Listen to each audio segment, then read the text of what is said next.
Aksi borong saham PT Panca Mitra Multi Perdana senilai 92,2 miliar yang dilakukan oleh Kaisang Pangarep membuat sebagian publik tercengang dan bertanya-tanya sumber kapital putra bungsu Presiden Jokowi tersebut dari mana. Kepo banget ya kita-kita ini, apalagi saya. Bener deh, cukup heran saya selaku pribadi yang berbisnis jatuh bangun di masa pandemi dan banyak di sekeliling saya dengan mata kepala sendiri saya melihat sebagian rakyat mengalami kesusahan di masa pandemi. Om Kaisang semakin kaya. Perlu belajar ini saya dengan dia. Udah muda, pinter, tajir lagi. Kita semua tahu dari berita bahwa agaknya selain para menteri, juga pastinya opung yang bertambah kaya. Ternyata Om Kaisang pun semakin kaya. Ajarin dong Om dari mana sumber cuan yang digunakan untuk memborong saham tersebut. Bahkan ada yang bertanya, setelah anak dan mantu jadi wali kota, kini si bungsu beli saham 92 miliar. Uangnya dari mana nih? Tetapi bagi saya karena bukan orang politik, urusan anak dan mantu menjabat wali kota oke-oke saja. Tetapi beli saham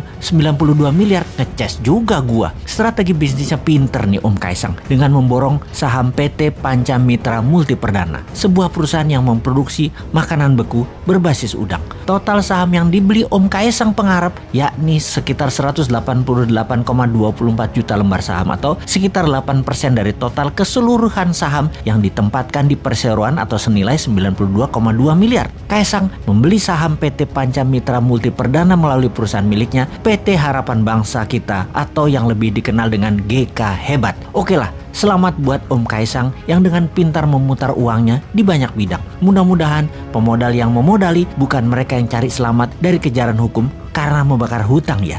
Sekali lagi, kita ingin kepastian aja. Yang modali usaha Om Kaisang janganlah merupakan siasat perusahaan pembakar hutan untuk lolos dari jeratan hukum. Jangan ya Om. Oke lah, sekali lagi, Om sudah besar, sudah dewasa. Ayahmu presiden tak tercela dan tak ternoda. Dicintai 65% rakyat dalam 2 kali pilpres. Nama besar ayahanda jangan sampai tercoreng libido punya uang lebih dengan mudah. Sejarah panjang di Indonesia anak presiden yang berkiprah macam-macam bikin ayahnya tumpah. Keluarga Cendana ada cerita panjang tentang itu. Presiden yang lalu juga anaknya yang kedua yang disebut Pangeran Cikeas ada gosip tidak sedap urusan bisnis dapat fulus, gak keringetan memanfaatkan jabatan orang tuanya. Jadi janganlah Om Kaisang membuat hal yang akan digosipkan karena jabatan ayahanda, yaitu sukses Om Kaisang karena orang dalam menjadi sejarah yang mengganggu prestasi ayahanda yang bersih.